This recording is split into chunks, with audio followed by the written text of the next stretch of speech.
따뜻한 감성, 차가운 이성, 정확한 분석이 함께합니다. 뜨거움과 따뜻함이 함께하는 시간. 신일의 출발 새 아침.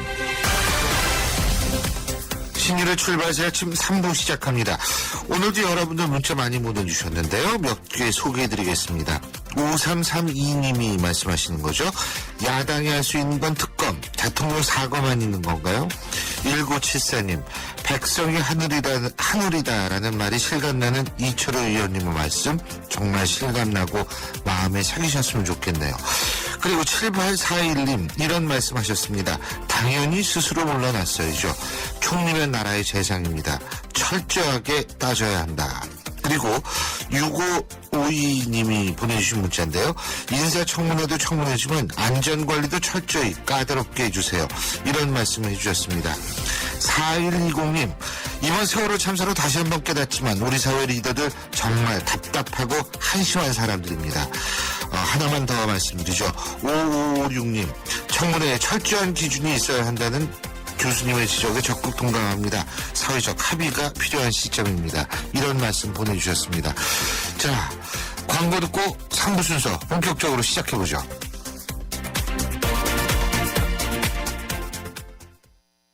오빠, 민경이랑 드라이브 하고 싶으면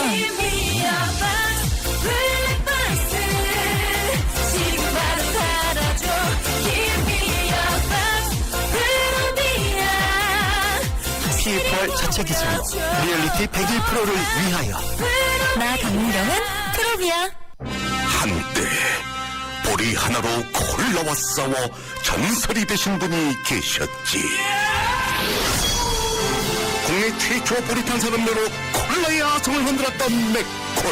다 전설 맛보리 맥콜.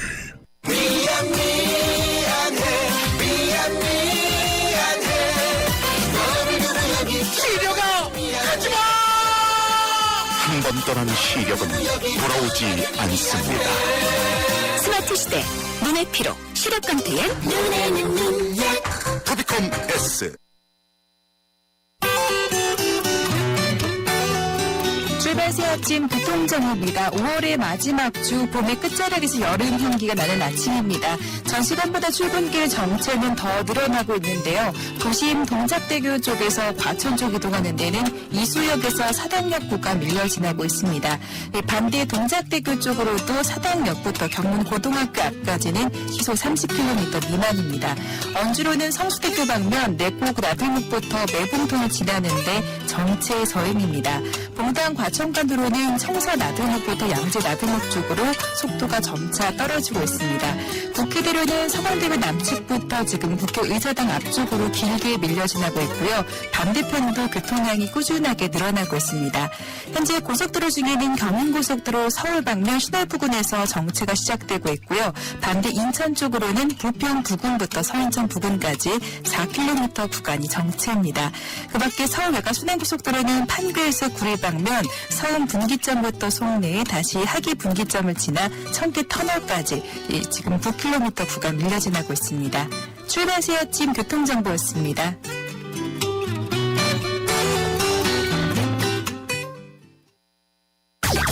경제 컬럼니스트 정철진의 경제 시선. 예, 오늘도 경제 뉴스 살펴보죠. 정철진 경제 컬럼니스트 전화 연결되어 있습니다. 안녕하십니까? 네, 안녕하십니까. 예. 예. 자, 오늘 첫 번째 소식부터 말씀해 주시죠. 최근에 등기임원 이사들 또 대기업 CEO들 고액 연봉 공개되면서 떠들썩한 적이 있었는데요. 그렇죠. 당시에 일반 샐러리맨들 사기조화 문제도 있었죠. 예. 그런데 이 연봉 공개 이후에 재계에 무보수 경영이 확산되고 있습니다. 이제 그동안 무보수 경영 선두주자인 이건희 삼성그룹 회장이었는데요. 예. 2016년 3월에 특별 사면 받은 이후부터 현재까지 이제 영원이었습니다. 이건희 회장은. 근데 최근에는 현대산업개발 정몽규 회장이 회사 실적이 너무 악화됐다. 책임지고 올해 보수 안 받겠다고 선언을 했고 예. 허창수 GS그룹 회장 또한 올해 GS건설에서는 보수 안 받겠다. 이런 발표를 했습니다.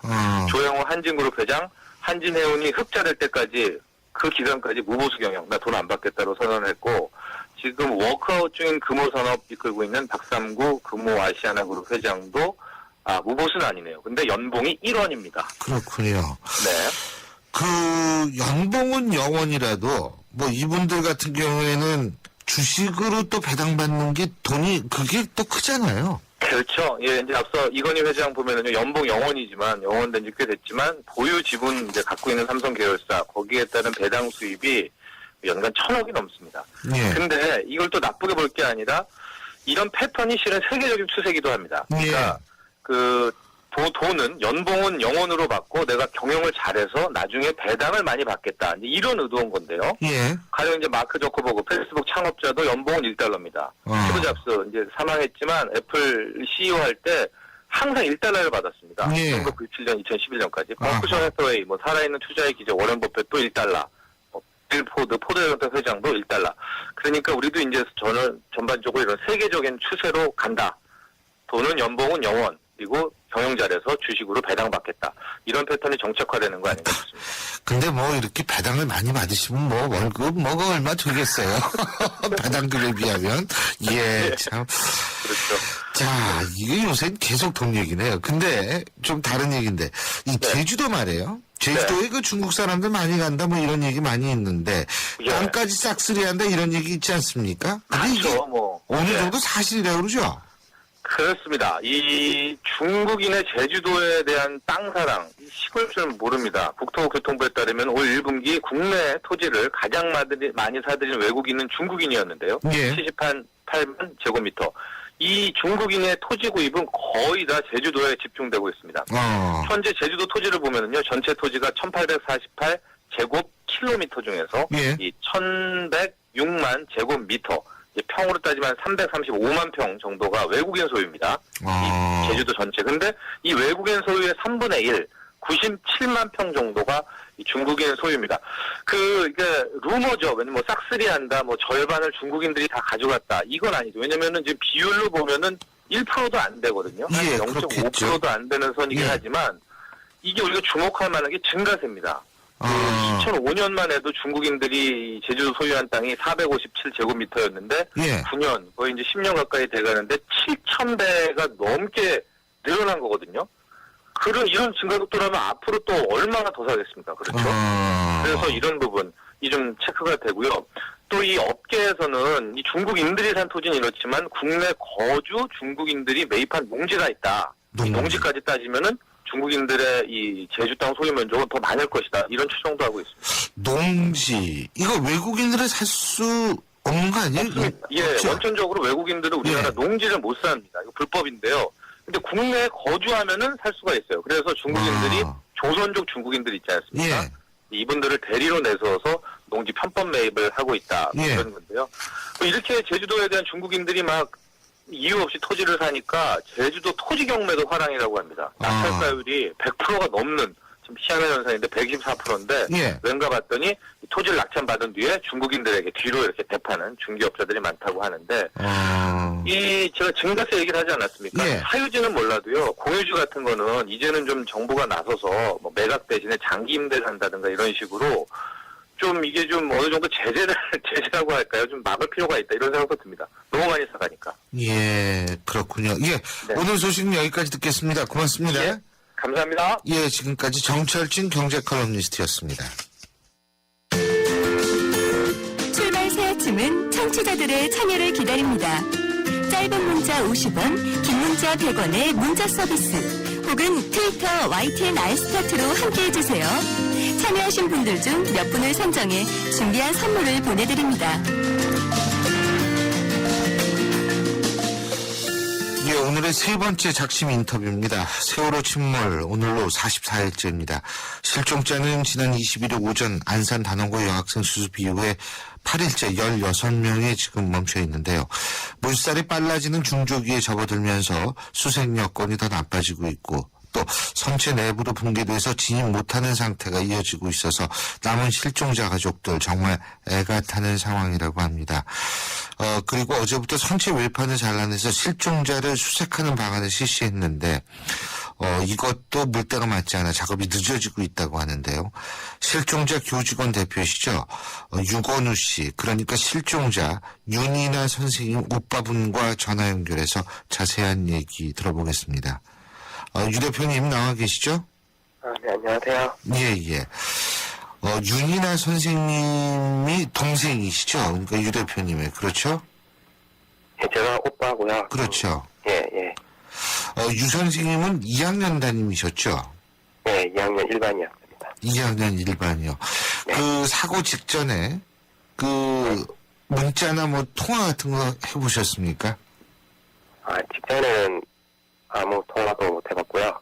예. 예, 문자도 없었습니다. 예, 근데 직전 말고 한참 전에 아침 먹을 시간에 남자친구하고는 통화가 아니고 문자로 이야기했다고 하더라고요. 예.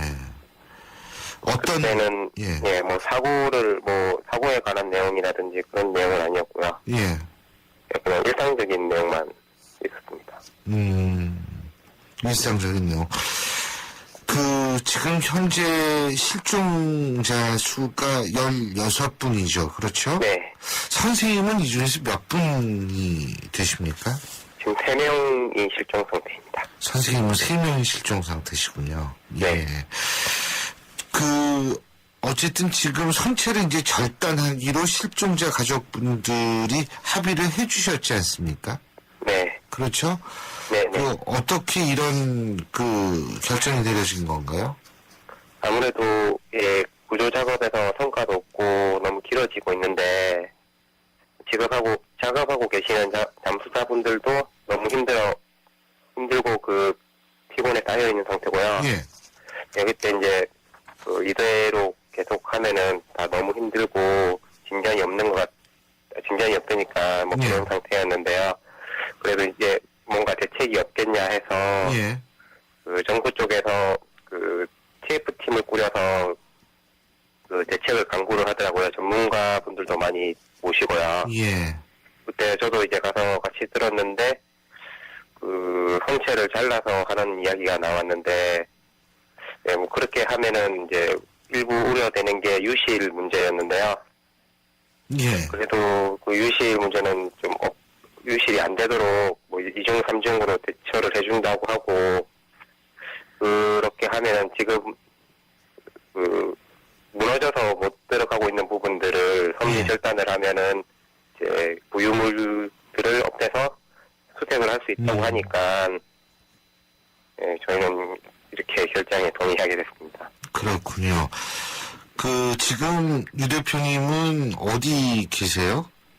지금은 진도체육관에 있습니다. 진도체육관이요? 네. 그러니까 계속해서 지금 44일째 거기 계시겠네요. 그죠? 네. 16일부터 지금까지 계속 여기 있습니다. 예. 굉장히 지쳐 있으실 것 같은데, 그렇죠?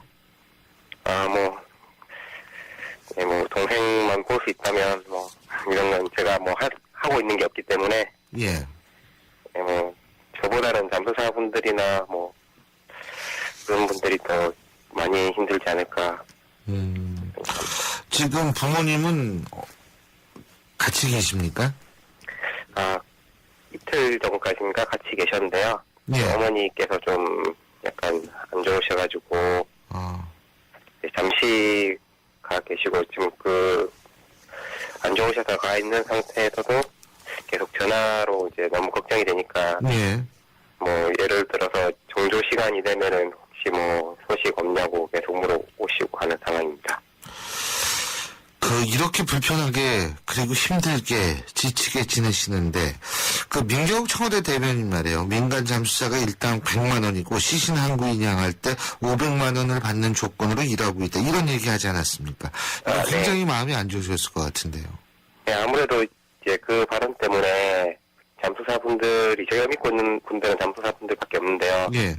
예, 그 분들이 혹시 불편해하지 않을까 되게 우려가 됐었는데, 그래도 이제 뒤늦게 이제 범정부 대책본부에서 사실이 아니라고 해명을 해주고 예. 해서 이제 그나마 다행이긴 한데, 그래도 이제 처음에 이 말을 안 한 게 제일 좋은 거잖아요. 그렇죠.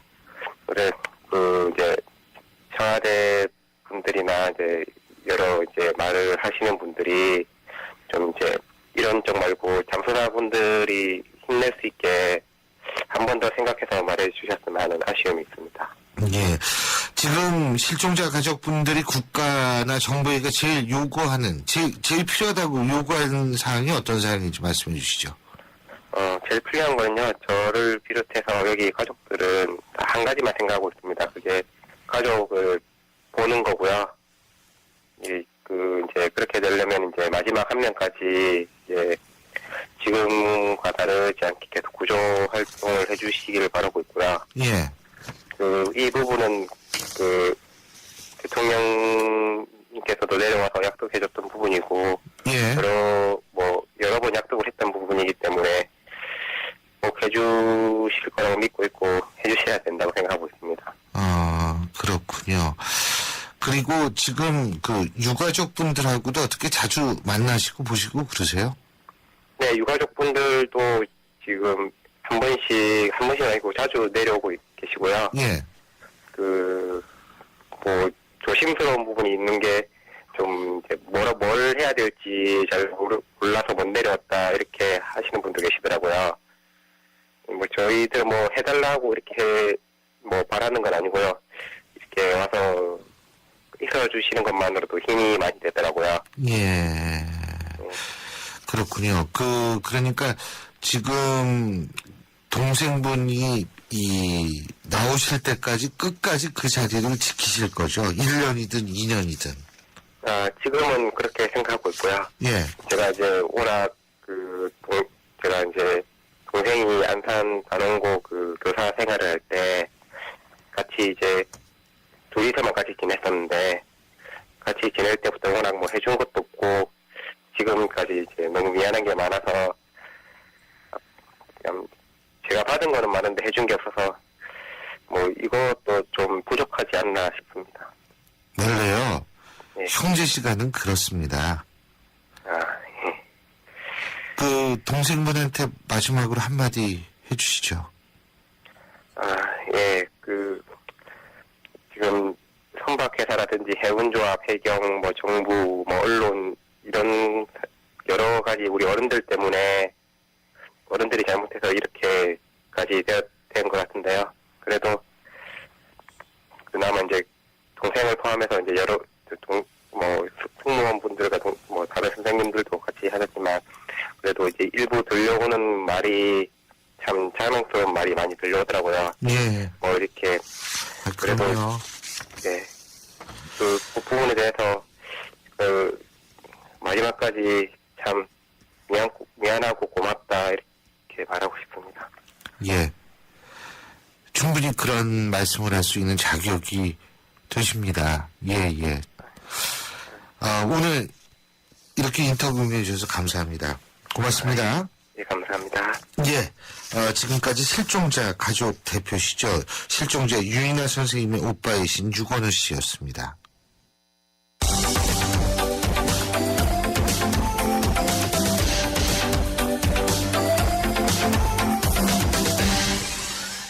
예, 어제 우리를 놀라게 했던 또 하나의 사건이 있었습니다. 바로 어제 도곡역에서 발생한 지하철 차량 방화 사건인데요. 이 지하철 방화 사건을 정말 이게 큰 사건으로 커지지 않도록 잘 처리하신 분이 있습니다. 서울메트로의 권순중 과장이신데요. 이분 굉장한 역할을 하셨습니다. 그래서 지금 전화 연결해서 그때 생생한 현장 얘기 한번 들어보겠습니다. 권 과장님 안녕하세요. 네, 안녕하십니까? 예.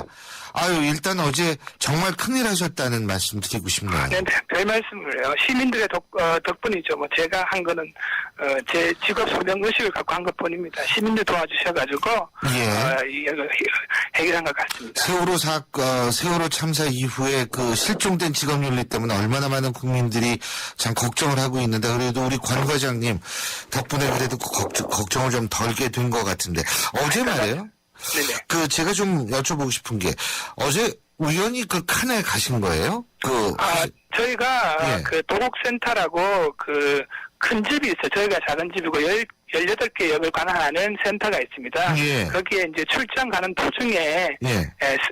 승객들의 불이하는 소리를 듣고 돌아보니까 제 뒤쪽에 배낭 2개에 가슴 높이로 불길이 활활 타오르고 있었습니다. 가슴 높이로요? 예. 아이고, 그렇군요.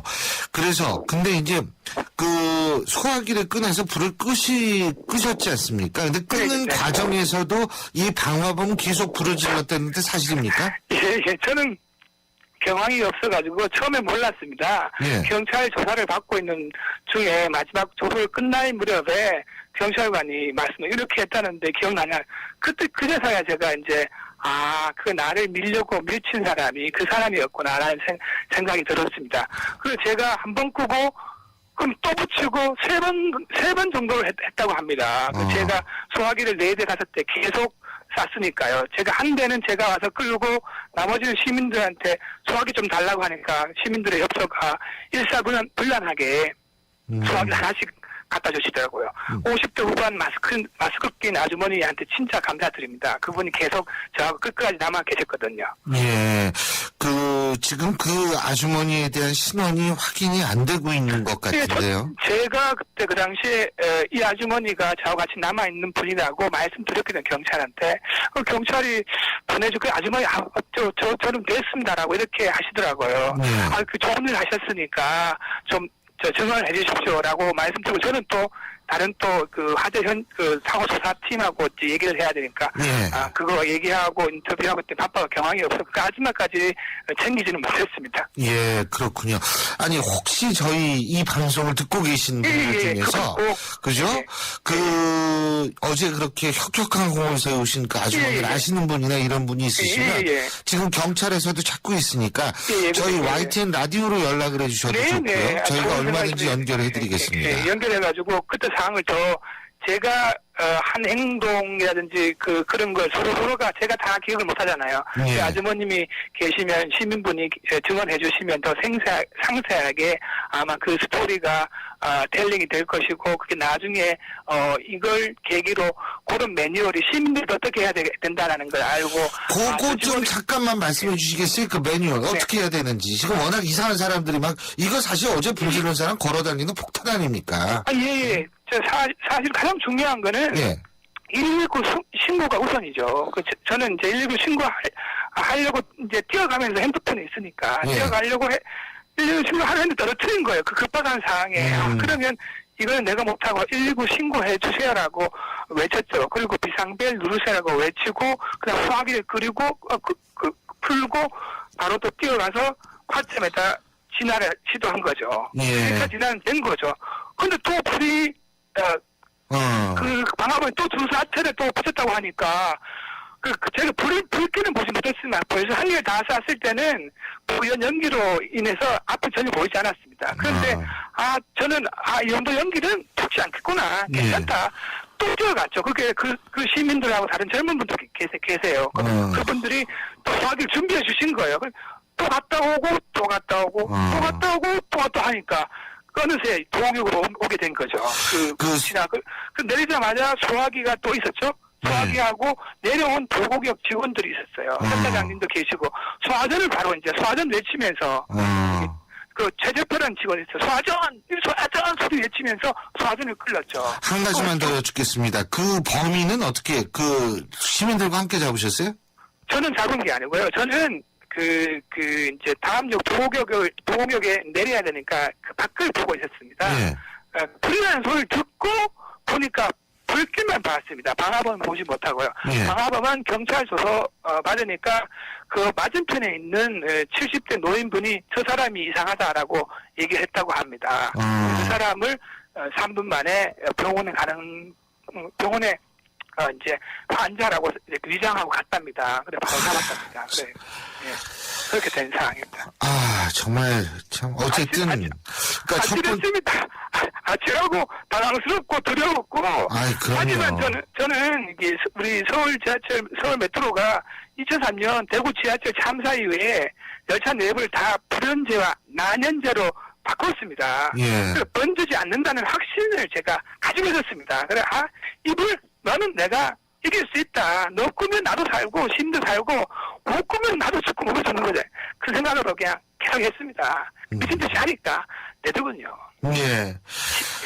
사실 요새 계속 이 안 좋은 일들이 많아가지고요. 우리 네네네. 침체도 있는데 사실 우리 권순중 과장님이 우리 국민들한테 찬물 속의 한 줄기 햇빛처럼 정말 굉장한 희망과 이래서 우리 세상이 돌아가는구나라는 그런 느낌을 주신 것 같아요. 예? 저는 교훈을 한번 얻었습니다. 이게 이제 한 사람 두 사람의 그 시민들 작은 힘이 저한테도 힘이 되었고 저의 행동이 시민들한테나 다수한테도 힘이 되는 것 같습니다. 아이, 그럼요. 보통은 대피 안 하고 본인들이 도와주셨으니까 그 힘이 대형 참사를 막을 수 있다고 생각합니다. 다시 한번 시민 여러분께 감사의 말씀드립니다. 아니요. 저는 제 할 일을 했을 뿐이고요. 그리고 뭐 제가 국민대표도 아니고 아무것도 아닙니다만 그래도 지금 방송하는 입장에서 정말 많은 분들의 말씀을 대신해드리고 싶습니다. 아유, 정말 수고하셨고 정말 고맙습니다. 아유, 제가 고맙습니다. 뭐 큰 사고가 안 돼서 다행입니다. 감사합니다. 예, 오늘 말씀 잘 들었습니다. 고맙습니다. 예, 들어가십시오. 예, 지금까지 어제 하마터면 큰 참사로 번질 뻔한 일이었죠. 지하철 3호선 방화 사건을 몸으로 막은 서울메트로 권순중 과장이었습니다. 안녕하세요. 초보 운전자 수지입니다. 도로는 무섭고 차는 왜 이리 많은지. 엄마야. 그래서 저는 살아있는 친구를 만났어요. 반응형 블랙박스 유라이브. 와, 정말 살아있네. 유라이브. 살아있는 블랙박스 유라이브. 우리 수학 성적이요? 당연히 걱정 없죠. 그렇다면 수학 실력은 어떨까요? 지금 아이의 수학을 진단해보세요. 정확한 진단과 처방이 진짜 수학 성적을 만듭니다. 스스로 수학.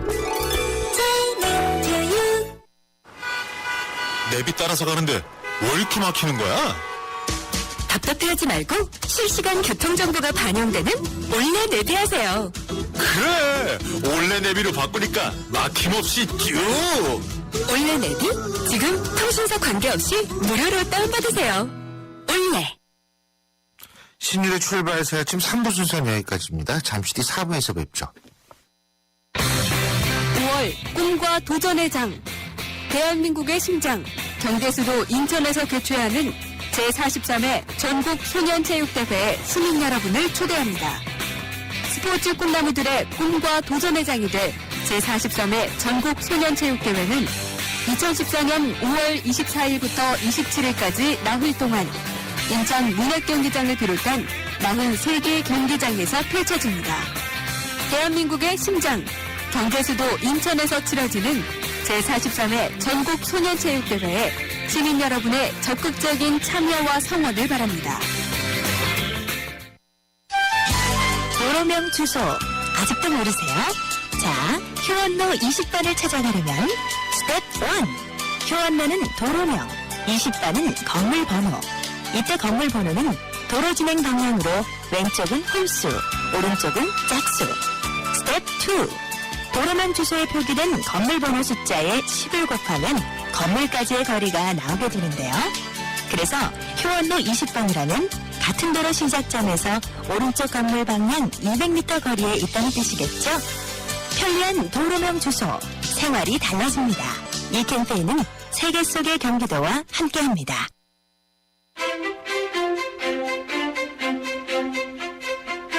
여러분은 지금 신율 교수가 진행하는 출발 새 아침을 듣고 계십니다. 예, 신율의 출발 새 아침 4부 시작합니다. 광고 듣고 오겠습니다. 우리 집 통신 대표번호 101.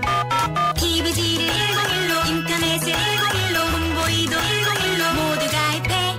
CCTV, 맘카도 101로, 다 함께 101. 우리 집 통신은 101로, 모두 다 해결해요. LG U+. 지구의 미래는 슈퍼히어로가 지키고 가족의 행복은 쉐보레가 지켜줄게요. 쉐보레 러브 패밀리 페스티벌 스파크 최대 3년 무이자 할부, 말리부 캡티바, 올란도 최대 3년 1.9% 할부, 차종에 따라 최대 100만원 할인. 올해도 쉐보레만 믿으세요. 홈페이지 참조 5월 31일까지. Chevrolet, find new roads. 3385님이 보내주셨네요. 히어로빠, 카스라이트 모델이잖아요. 카스라이트 한 박스만 보내주세요. 뿌잉뿌잉. 자, 노래 띄워드립니다. 안 돼. 다 내 거야. 칼로리를 33% 내린 맛있는 맥주. 카스라이트. 우리 강산을 푸르게 30년. 우리는 이제 숲이 작아져야 한다고 생각합니다. 우리 동네에서, 학교에서, 도시 곳곳에서 매일 만날 수 있는 작은 숲이 필요합니다. 작은 숲 모여 더 큰 숲으로. 우리 강산 푸르게 유한킴벌리. 대한민국을 고발합니다. 대한민국을 고발합니다. 고양시에서 살면서 지나가다가 홈프로스에 사고를 봤는데 참 들것에 들려 나오는 사람도 보고 그러니까 너무 가슴 아팠어요. 사고가 많은데 새벽에 장성에서도 사고 나고 11시 한 5분인가 그때는 또 도곡동에서 열차 지하철 사고도 있었고 화재 사고가 요즘 많은 것 같아요. 안전사고니까 안전에 법이 너무 가벼워가지고 그러는 것 같으니까 좀 법을 좀 무섭게 해가지고 사고 나는 사업주는 계속되는 사고서기 때문에 싱숭생숭하시죠. 저도 아주 마음이 요새 착잡합니다. 그래서 오늘은 계속되는 사건 사고에 대해서 얘기 나눠보려고 합니다. 지금 이 자리에는 참여연대 안진걸 사무처장 그리고 정말 어려운 발걸음하신 분입니다. 1999년이었죠. 생생하게 아직도 우리가 기억하고 있는 스일랜드 참사로 쌍둥이 자녀를 잃은 어린이 안전재단 고석 대표 두 분 나와 계십니다. 어서 오십시오. 네, 안녕하십니까. 예. 네, 안녕하십니까. 안녕하십니까. 고 대표님, 일단 어린이 안전재단, 이게 어떤 재단인지 설명 간단하게 해주시죠. 정확한 명칭은 한국 어린이 안전재단입니다. 예. 어린이 안전사고 예방 활동을 하고자 설립된 순수한 비영리 민간단체고요. 예. 1999년도 시랜드 화재 참사를 계기로 저희 유가족과 그다음에 같이 참여했던 변호인단이 기금을 출연해서 설립한 법인 단체입니다. 예, 그렇군요. 그러면은 여기에서는 주로 어떤 활동을 지금 하고 계세요? 좀 전에 말씀드렸듯이 어린이들 안전사고 예방 활동을 하는 조금 것이고요. 구체적으로. 예. 사실 통계적으로 보면 우리나라가 OECD 국가 중에 어린이 안전사고 사망률이 상당히 높은 편입니다. 차로. 그래서 교통사고, 그다음에 익사, 추락, 또 유괴 이런 부분이 굉장히 높은 편인데 그래도 저희 민간 단체로서 조금이라도 사고를 좀 줄여보자 하는 차원에서 교육도 하고. 그렇죠. 체험 교육, 실질적으로 체험 교육. 그래서 그때 당시 사고를 계기로 서울 송파구 마천 등에 어린이 안전 체험 교육장이 생겼고요. 예. 그다음에 또 거길 접근성이 어려운 그런 지역에는 실질적으로 그런 체험 장비를 가지고 현장에 찾아가서 체험 교육도 하는 그런 단체고요. 저희가 어린이에 대해서 안전 체험 교육을 시키고 있지만은 요즘 같아서는 어린이뿐만 아니고 우리 어른들이라든지 성인들에 대한 안전 교육도 절실하게 지금 느껴지고 있는 그런 상황입니다. 그렇군요. 근데요. 네.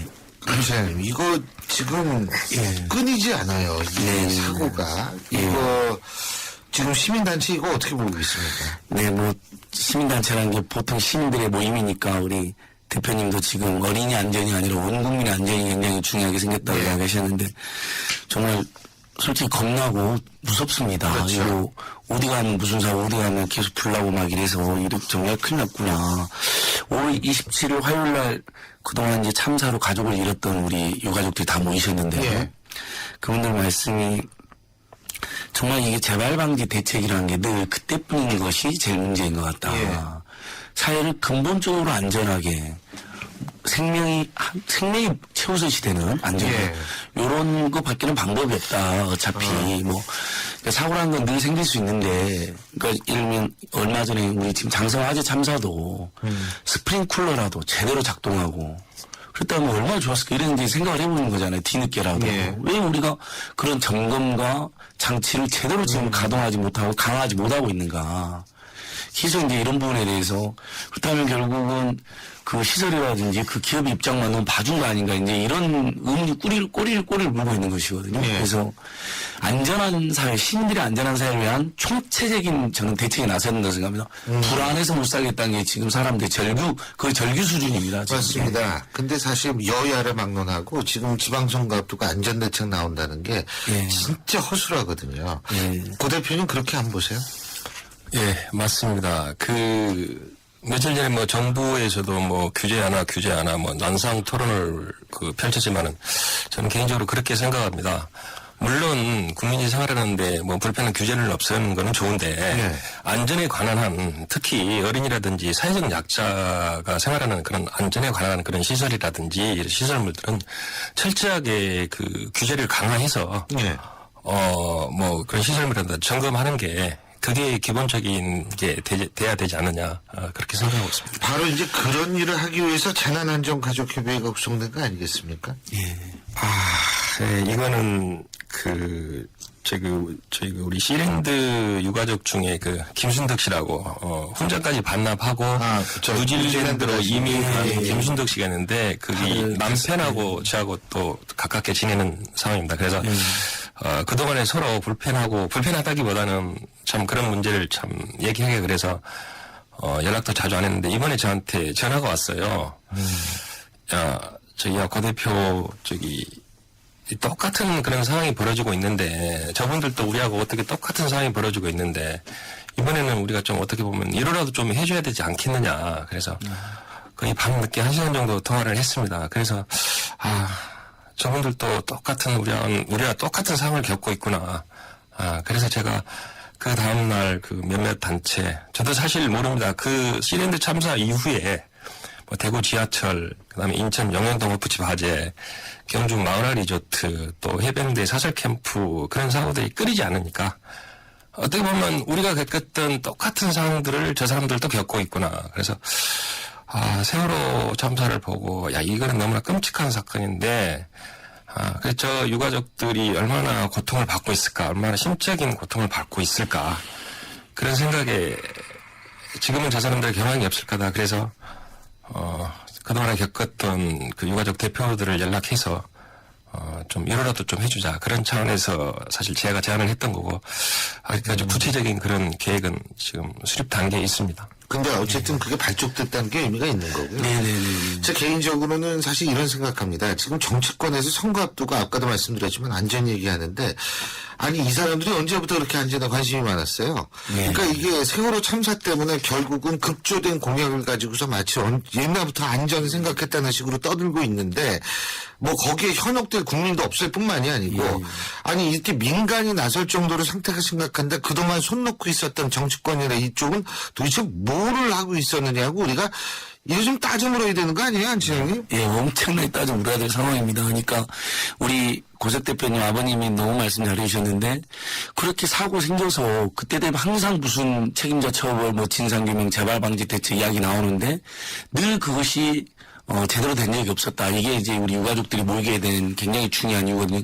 세월호 유가족들과 끝까지 함께하겠다. 위로하고 이거 하나 하고 타면 우리가 정말 소중한 가족을 잃었는데 지금 또 우리가 할 수 있는 일이 뭐냐 그러면 다시는 이런 일이 발생하지 않도록 사회에 계속 호소하는 일을 하시겠다는 건데 그러면 그런 수없이 많은 참사를 겪고도 우리 사회는 한 번도 제대로 된 대책을 세우지 않았다는 것이잖아요. 그래서 최근 우리 정치권에서 떠드는 게 결코 우리 국민한테 반갑지 않은 것이죠.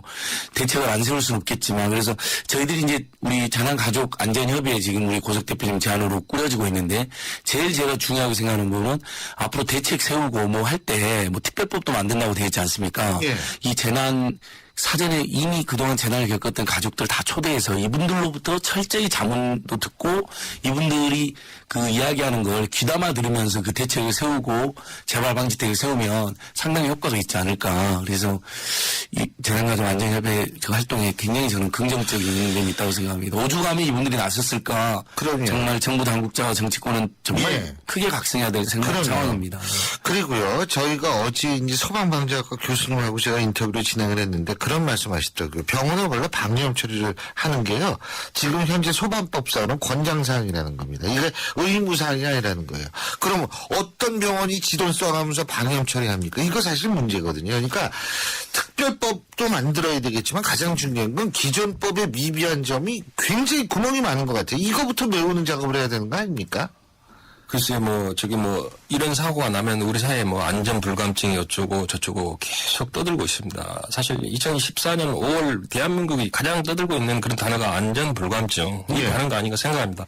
그 교수님께서 말씀하셨듯이 요양원이라든지 아니면 산후조리원이라든지 이렇게 지금 규제 완화 때문에 이런 소방시설이 미흡하다고 생각합니다. 철저한 아까도 말씀드렸듯이 안전에 관한 한 특히 이런 그 사회적 약자에 대한 시설들이 이용하는 이 사람들이 이용하는 그런 시설들에 대해서는 철저한 안전 규제가 아니고 안전 강화만이 이 방법이 되지 않겠나 하는 그런 생각입니다. 그렇죠. 예.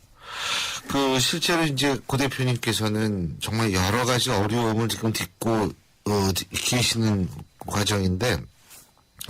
지금 어린이 안전을 중심으로 해서 가장 우리 정부한테 요구하고 싶은 부분, 요게 가장 시급하다. 어떤 부분이라고 보십니까? 99년도 시랜드 화재 참사 이후에 우리나라의 어린이 안전 사고는 점차적으로 줄어드는 그런 추세입니다. 그래서 그때 당시 그 대통령께서도 그 비서실에 그런 어린이 안전 점검 자문단을 설치해가지고 각 부처에서 시행하고 있는 그 어린이 안전 정책들을 점검하고 지도하고 또 이렇게 어떻게 보면 컨트롤 타워 역할을 했는데 그 다음 정부에서는 그런 역할이 또 없어졌고요.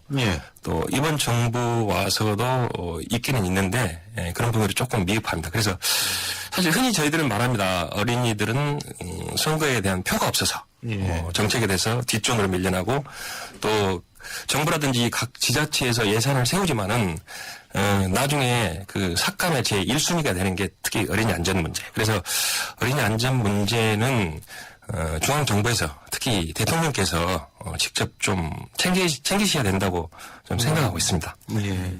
안 차장님, 그리고 어제 제가 방금 서울 메트로 인터뷰를 했는데 이거 큰일 날 뻔했거든요. 간단하게 거기에 대해서 뭐 하는지, 뭘 앞으로 어떻게 해야 되는지 간단하게만 말씀해 주세요. 고석 대표님 말씀 너무 잘 해주셨는데 안전에서만큼은 후퇴란 있어서는 안 된다니까.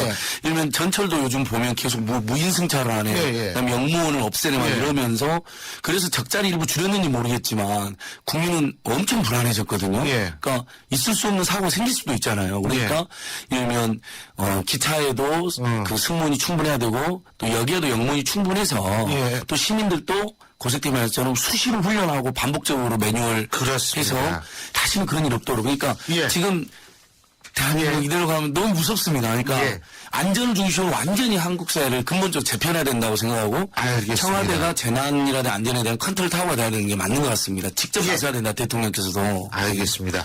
자, 지금까지 안진걸 참여연대 사무처장 그리고 어린이 안전재단 고석 대표 두 분과 함께했습니다. 우리 수학 성적이요? 당연히 걱정 없죠. 그렇다면 수학 실력은 어떨까요? 지금 아이의 수학을 진단해보세요. 정확한 진단과 처방이 진짜 수학 성적을 만듭니다. 스스로 수학. 미세먼지 많은 날엔 깨끗하게 푸쿠 청정. 비 오는 날엔 산뜻하게 쿠쿠 제습. 유기청정기와 제습기가 만나 1년 내내 쿠쿠 하이브리드 365. 꿈의 브라질. 이틀의 화려한 축구는 다시 볼 수 없을지도 모른다. LG 울트라 HD TV의 초고화질로 다시 없을 화려함을 즐겨라. 화질도 3D도 맵이 더 살린다. 꿈의 화질 LG 울트라 HD TV. 맵이 따라서 가는데 왜 이렇게 막히는 거야? 답답해하지 말고 실시간 교통정보가 반영되는 올레 내비하세요. 그래! 올레 내비로 바꾸니까 막힘없이 쭉! 올레 내비? 지금 통신사 관계없이 무료로 다운받으세요. 올레. 5월 29일 목요일에 보내드린 신율의 출발새 아침 저희가 준비한 수사는 여기까지고요. 저는 내일 아침 7시 10분에 여러분 다시 찾아뵙겠습니다. 고맙습니다.